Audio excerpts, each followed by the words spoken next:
The night shift at Antarctica's Global Defense Initiative base was usually quiet. Most of the time, Dr. James Walker spent his hours watching endless streams of data flow across his quantum detection screens, hoping to catch even the smallest hint of unusual activity in deep space. The base, buried deep beneath 300 feet of ice, hummed with the sound of powerful computers and life support systems. That night was different.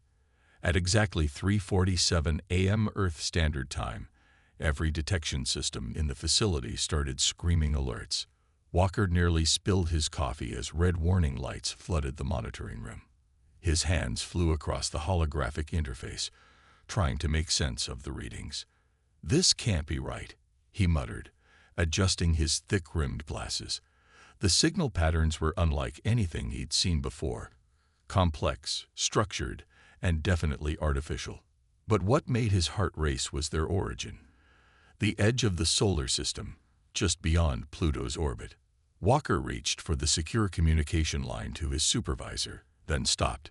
He needed to be absolutely sure. Taking a deep breath, he began running verification algorithms he had developed over his 15 years at the facility. One by one, the tests confirmed what he already knew in his gut. They were picking up an encrypted alien transmission. The door to the monitoring room slid open with a soft hiss. Dr. Lisa Brown, his colleague and the facility's head of signal analysis, walked in with her own steaming cup of coffee. One look at Walker's face told her something was wrong. "James, what's going on?" He gestured to the main screen without looking up. "Take a look at these patterns. Tell me I'm not crazy." Lisa set down her cup and leaned in, her eyes widening as she processed the data. "These are artificial signals, but the complexity, this isn't random space noise or human satellites." "No," Walker agreed, pulling up more detailed scans. "And here's the really interesting part." He highlighted a section of the data stream. "These encryption protocols, they're adaptive. The signal is actually learning and adjusting to avoid our detection methods. We're only picking it up because of the quantum arrays." Lisa's face paled. "How long has this been active?" Walker typed in a few commands, and a new window appeared showing historical data. "That's the scary part. Once I knew what to look for, I ran it against our archived scans." He pointed to a timeline that stretched back decades.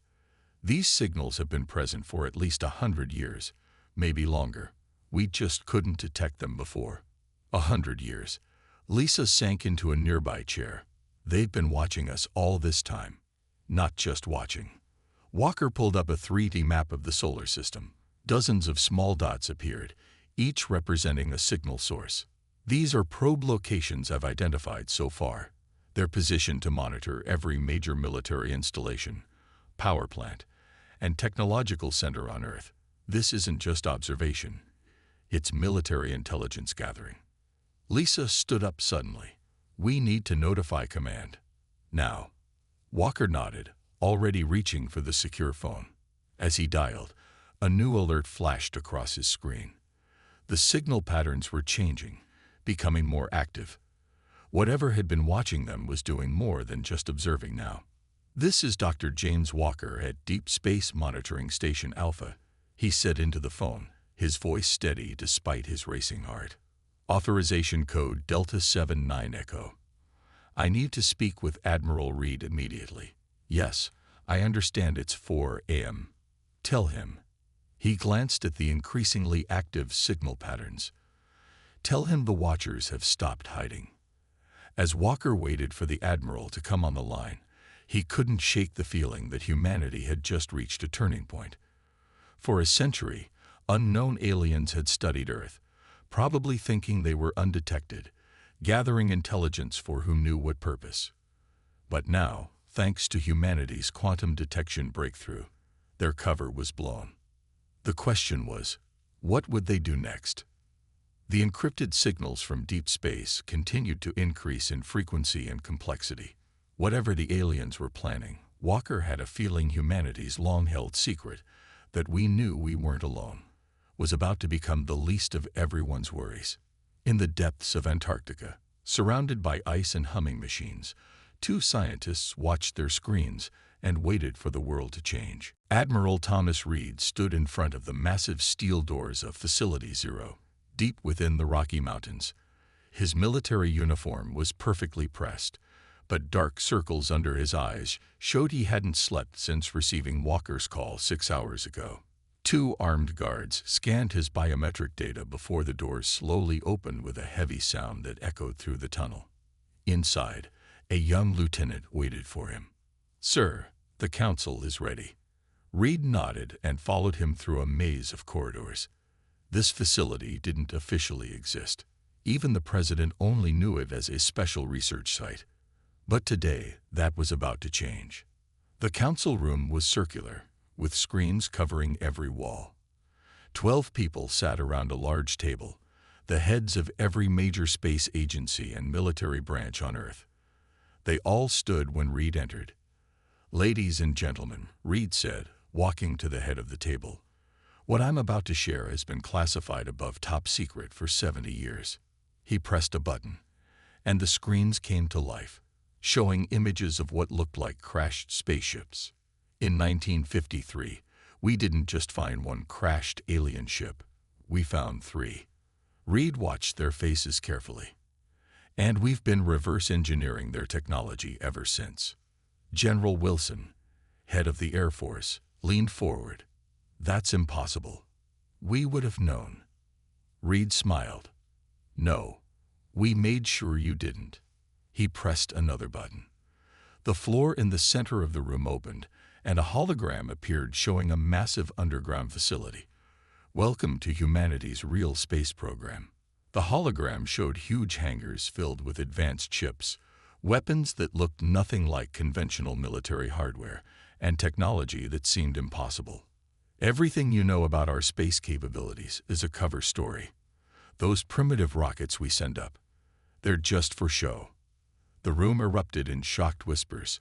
Reed continued, "We have bases on Mars, Europa, and even one in the Kuiper Belt. We've had faster-than-light travel for 20 years. Our quantum shields can stop any known weapon.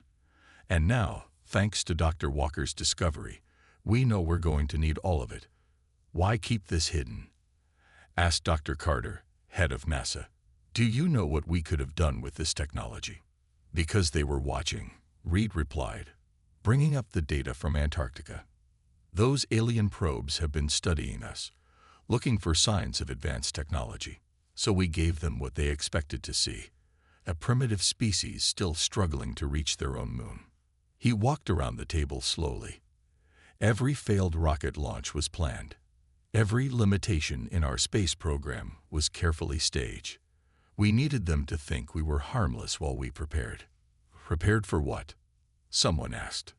"War." Reed's voice was grim. "The ships we recovered had combat damage. They were shot down during some kind of battle, which means there are hostile aliens out there, and sooner or later, they'll come here." The hologram changed to show Earth's real defense network, thousands of cloaked satellites, hidden weapon platforms, and energy shields that could cover entire continents. "The aliens think they're watching us," Reed said, "but we've been watching them too. Those probes they sent, we've been using them to study their technology, their tactics, their weaknesses. Every time they upgraded their observation methods, we learned more about how they think." He looked at each person in the room. "Now they're changing their behavior. Dr. Walker's discovery suggests they're preparing for something big, which means we need to be ready." "Ready for what exactly?" General Wilson asked. Before Reed could answer, alarms started blaring. A screen lit up showing a massive energy signature at the edge of the solar system. Dr. Walker's face appeared on another screen, looking worried. "Admiral," Walker said, "we've got movement. Hundreds of ships just appeared near Pluto." "They're big, sir. Really big." Reed straightened his uniform. "Ladies and gentlemen, it seems we're about to meet our watchers." He turned to his aide. "Activate all hidden facilities. Tell Mars Base to power up.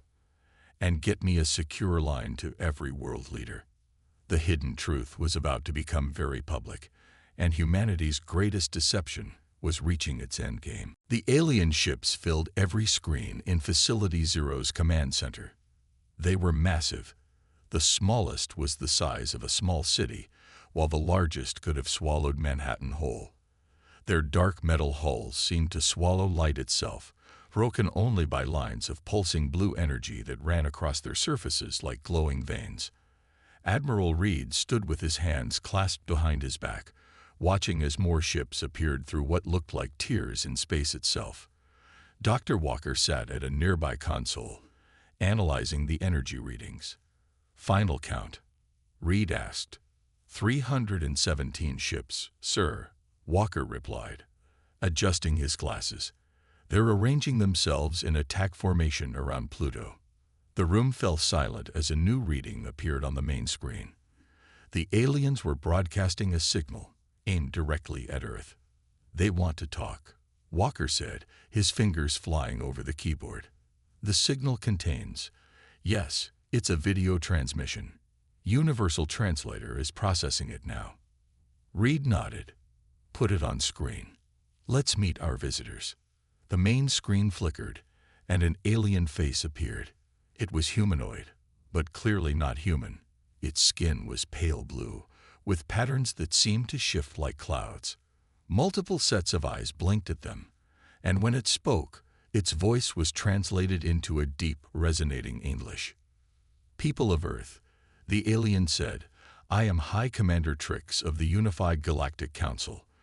We have watched your species for many of your years. We come now with purpose." Reed's jaw tightened, but he kept his face neutral. "This is Admiral Thomas Reed of Earth's Global Defense Initiative. State your purpose, Commander." The alien's patterns shifted to darker colors. "Your species is young, violent, and unpredictable. You wage wars among yourselves. You poison your planet. You reach for the stars with primitive machines while stockpiling weapons that could destroy your own world." Images began playing beside the alien's face, scenes of Earth's wars, pollution, and what they thought was the limit of human space technology. "The Council has decided," Trix continued, "that humanity requires guidance. Integration into our empire will give your species the structure it needs to advance safely. We offer this chance for peaceful submission." Reed's eyes narrowed. "And if we decline this generous offer?" The alien's patterns turned almost black. "Then we will be forced to take more direct action. We have the power to destroy your civilization with minimal damage to your planet's ecosystem. The choice is yours." "How long do we have to decide?" Reed asked, his voice carefully controlled. 48 of your Earth hours," Trix replied. "We are not unreasonable. Use this time wisely." The transmission cut off. The room exploded into action. Officers rushed to their stations, computers hummed as they processed data, and urgent messages began flowing to and from hidden bases across the solar system. "They really believe it," Walker said, looking at the data streams. "All their scans show exactly what we wanted them to see. A primitive species with basic spaceflight and nuclear weapons. They have no idea about our real capabilities." Reed walked to a secure console and pressed his hand against the scanner. A hidden screen emerged from the wall, showing a massive network of defensive installations throughout the solar system. Each one had been carefully hidden, shielded from even the most advanced alien scanning technology. "Get me the Mars defense ring," Reed ordered. "Tell them to begin powering up, but maintain stealth protocols. And contact Europa Base. I want our quantum fleet ready to launch on my command." An aide approached with a secure phone. "Sir, the President is online with the other world leaders. They're waiting for your assessment." Reed took the phone but paused before speaking. He looked at the screen showing the alien fleet, then at the hidden defense network that humanity had spent decades building in secret. "Dr. Walker," he said, "prepare a response transmission.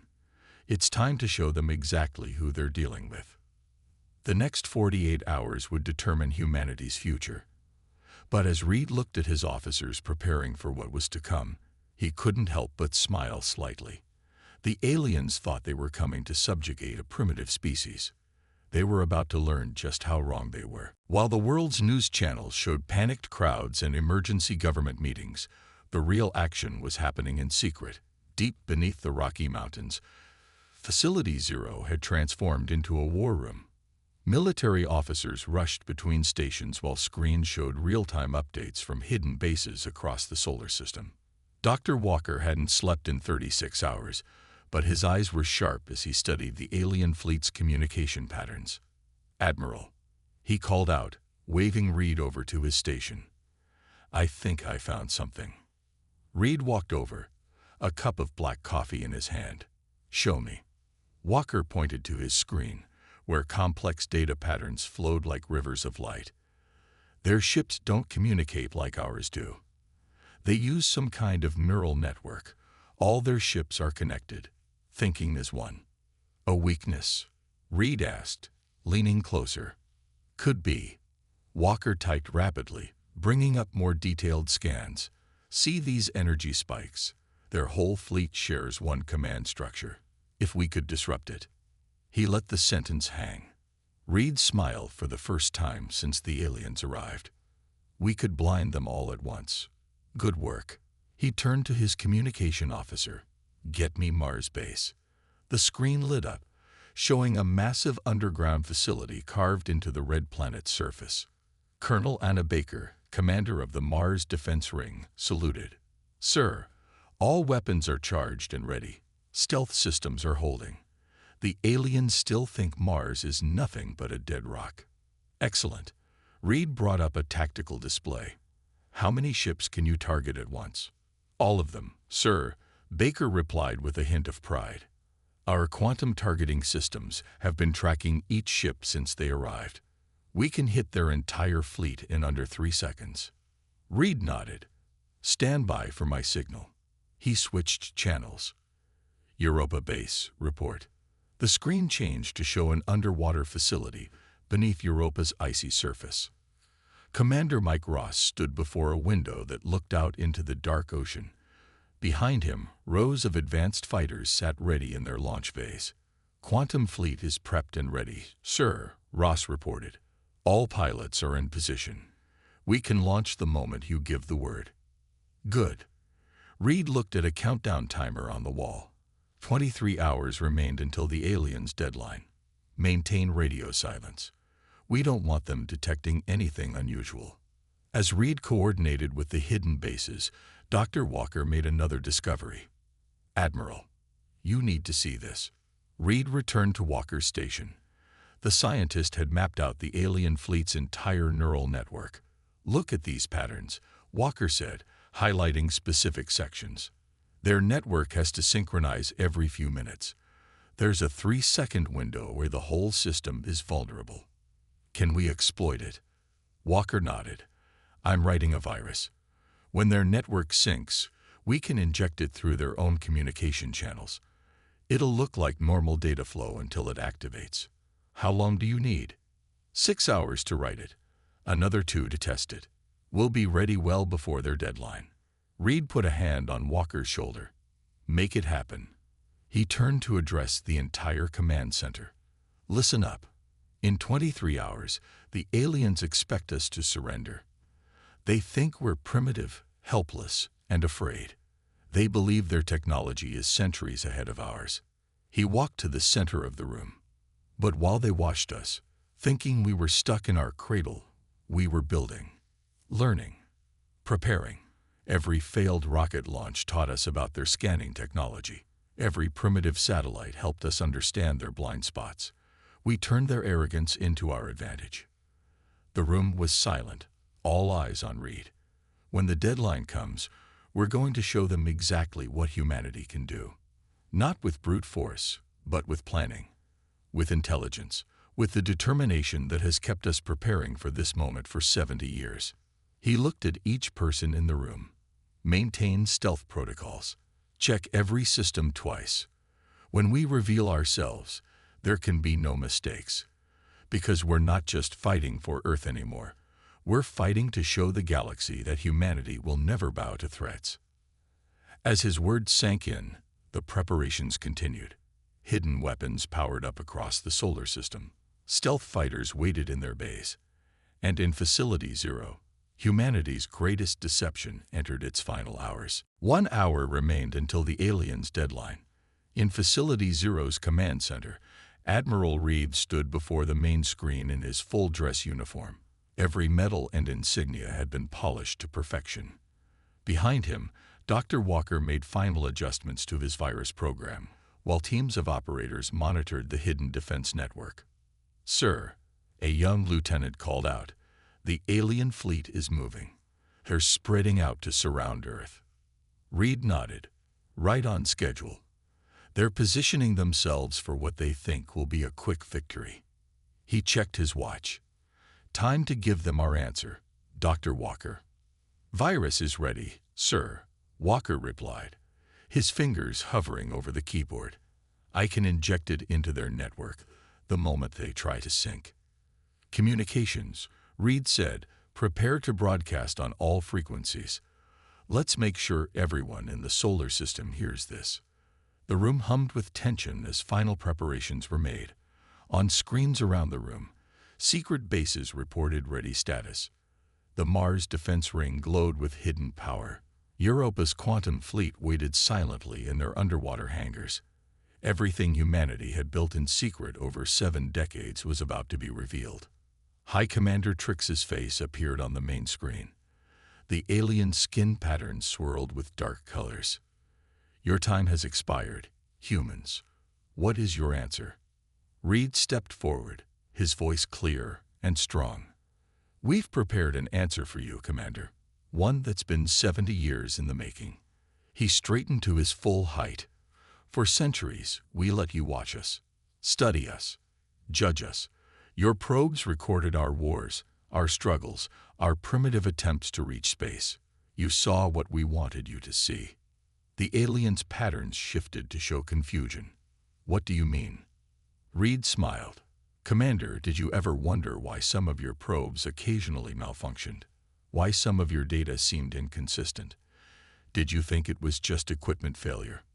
On a secondary screen, Walker's virus began slipping through the alien fleet's neural network, hiding in the background, waiting for the right moment. "Those weren't failures," Reed continued. "That was us, learning about your technology, studying your weaknesses, preparing for this moment." He pressed a button, and new images appeared beside him. The massive underground base on Mars, the advanced fleet hidden beneath Europa's ice, the network of quantum satellites that had been invisible to alien scans. "Impossible," Trix whispered, his patterns turning pale. "Our scans showed. They showed exactly what we wanted them to show." Reed cut in. "Did you really think a species that survived ice ages, plagues, and its own destructive potential would be so easy to conquer? That we wouldn't prepare for threats from beyond our world?" Around Earth, hidden defense platforms began powering up, their stealth fields still active. The Mars defense ring hummed with energy while remaining invisible to alien scans. Quantum fighters prepared for launch from their secret bases. "This is humanity's final warning," Reed declared, his voice echoing across the solar system. "We are not the primitive species you thought we were. We're not trapped here with you. You're trapped here with us." He leaned forward slightly. "You have 1 hour to withdraw your fleet and leave our solar system. If you choose to attack, you will learn why the galaxy's predators fear the dark. Because in the darkness, humanity has been building, preparing, and waiting." The alien commander's patterns swirled with a mix of colors that showed confusion, fear, and anger. You're bluffing. This is impossible." "Is it?" Reed asked quietly. "Look at your neural network, Commander. Look carefully." As if on cue, Walker's virus revealed itself for a split second, just long enough to show the aliens how deeply it had penetrated their systems. Trix's eyes widened in genuine fear. 1 hour, Reed repeated. "Choose wisely." The transmission cut off, leaving the command center in silence. The next 60 minutes would determine whether humanity's greatest deception would end in peace or war. Reed turned to his staff. "All bases on full alert. If they choose war, we'll show them exactly what humanity can do. The alien fleet waited for exactly 58 minutes. Then, without warning, they attacked. Multiple energy signatures. An officer shouted in Facility Zero's command center. They're launching weapons. Admiral Reed remained calm. They took the bait. Dr. Walker. Walker nodded, his fingers dancing across his keyboard. Virus activating now, sir. On the main screen, hundreds of alien weapons streaked toward Earth. They were powerful enough to crack the planet's crust, if they had reached their target. Instead, they hit something invisible 30,000 miles out in space. The aliens' weapons exploded against Earth's hidden quantum shield. The massive barrier flickered into view for a moment, a beautiful blue dome of energy that covered the entire planet. On his command screen, Reed watched the alien commander's face show pure shock. Impossible, Trix shouted. Our scans showed no defensive technology. Your scans showed what we wanted them to show, Reed replied calmly. And now, let us show you what else we've been hiding. He pressed a button. Mars base, you're clear to reveal. Show them what humanity can really do. The surface of Mars suddenly seemed to ripple. Massive sections of red desert vanished, revealing the true Mars defense ring. Gun ports opened along its length, each one housing weapons reverse-engineered from alien technology and improved by human engineers. Europa base, Reed continued, launched the fleet. Beneath Europa's icy surface, hundreds of advanced fighters burst from hidden hangars. They were smaller than alien ships, but faster and more agile. Each one carried weapons that could punch through alien shields as if they were paper. The alien fleet tried to regroup, but Walker's virus had already infected their neural network. Their ships started losing coordination. Some fired at empty space. Others couldn't fire at all. You see, Commander, Reed said to the stunned alien leader, while you thought you were studying us, we were studying you. Every probe you sent taught us more about your technology. Every scan you made showed us your weaknesses. Around Earth, thousands of hidden satellites dropped their stealth fields. They had been there for decades, invisible to even the most advanced alien sensors. Now they revealed themselves, their weapons already locked onto alien targets. Sir, Walker called out, their fleet is trying to jump away. The virus is preventing their engines from sensing. An alien ship fired at Mars base. The beam struck a quantum shield and dissipated harmlessly. The Mars defense ring responded with a single shot that cut through the alien vessel's shields and disabled its engines. More alien ships tried to attack. Each one met the same fate. Precise shots that disabled rather than destroyed. Humanity wasn't just winning. They were showing complete control over the battle. Admiral, Colonel Baker reported from Mars. We have targeting solutions on their entire fleet. Should we eliminate them? Reed shook his head. No. Disable their engines and weapons only. Let's show them the difference between having power and using it wisely. The battle, if it could be called that, lasted less than 10 minutes. When it ended, the mighty alien fleet hung helpless in space. Their neural network was scrambled, their weapons were offline, and their engines were dead. On the main screen, High Commander Trix's face showed a mix of fear and awe. How? He whispered. How did you hide all this? Because you were arrogant, Reed answered. You saw what you expected to see. A primitive species playing with rockets and simple weapons. You never imagined we could be your equals, let alone your superiors. He leaned forward. Remember this day, Commander. Remember how humanity could have destroyed your fleet but chose not to. Remember how we showed mercy when you showed none. The command center fell silent as Reed's words sank in. Humanity had just revealed itself as one of the most powerful species in the galaxy. But more importantly, they had shown they knew how to use that power responsibly. The real question now was, what would happen next? The alien fleet hung motionless in space, their mighty ships now silent and powerless. In Facility Zero's command center, Admiral Reed watched as repair crews from Europa base attached quantum tau cables to the disabled vessels. The battle was over, but the real work was just beginning. "Dr. Walker," Reed called out, "status of their neural network." Walker looked up from his screens. "The virus has complete control, sir. I can restart their systems whenever you give the word. But there's something else you should see." He brought up a new display showing data streams from the alien ships. "They've been sending constant updates back to their empire. The whole galaxy is watching us right now." Reed smiled. "Good. Then let's give them a message they won't forget." He straightened his uniform and nodded to the communications officer. "Open a channel to all ships and relay it across their network. Let everyone hear this." The officer worked his controls. "Channel open." "Sir, you're broadcasting to the fleet and through their faster-than-light communications network." Reed took a deep breath and spoke, his voice clear and strong. "This message is for the Unified Galactic Council and all species watching. Today, you witnessed not just a demonstration of human military power, but of human wisdom." On his screen, he could see alien faces from dozens of worlds watching. He continued, "We could have struck without warning. We could have destroyed your fleet the moment it entered our system. Instead, we gave you a chance to choose peace." He gestured to the disabled fleet. "Look at your ships.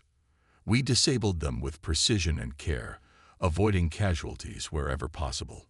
Not because we're weak, but because we're strong enough to show mercy." Walker's screens showed the message reaching deeper into space, being picked up by more and more alien worlds. Reed went on, "For centuries, we let you think we were primitive. We endured your judgment, your condescension, your plans for our peaceful integration. All while we built, prepared, and waited." He paused, letting his words sink in. "But know this, our patience is not weakness. Our kindness is not submission. Humanity values peace, but we will always be ready for war." In the command center, officers worked quietly as Reed delivered humanity's message to the stars. "To those who would threaten Earth, remember this day. Remember how your most powerful fleet was defeated without a single casualty. Remember that we chose mercy when we could have chosen destruction." He looked directly into the camera. "And remember this above all. Earth is not to be trifled with. We are not your subjects. We are not your children. We are your equals, perhaps even your superiors in ways you never imagined." "Sir," Walker interrupted softly, "their core systems are ready for restart." Reed nodded. "Release the virus's control. Let them regain power." He turned back to the broadcast. "High Commander Trix, your ships are being restored to you. You will be escorted to the edge of our solar system. Leave and tell your council what you witnessed here." On the main screen, Trix's face showed a mix of humility and respect. "The council, we were wrong about humanity. What you've shown us today will change everything." "That's what we're counting on," Reed replied. "Now go. Spread the word about what you found here. Tell them about our strength, but also our mercy. Tell them that humanity stands ready to join the galactic community. As equals, not subjects." One by one, the alien ship's lights came back on.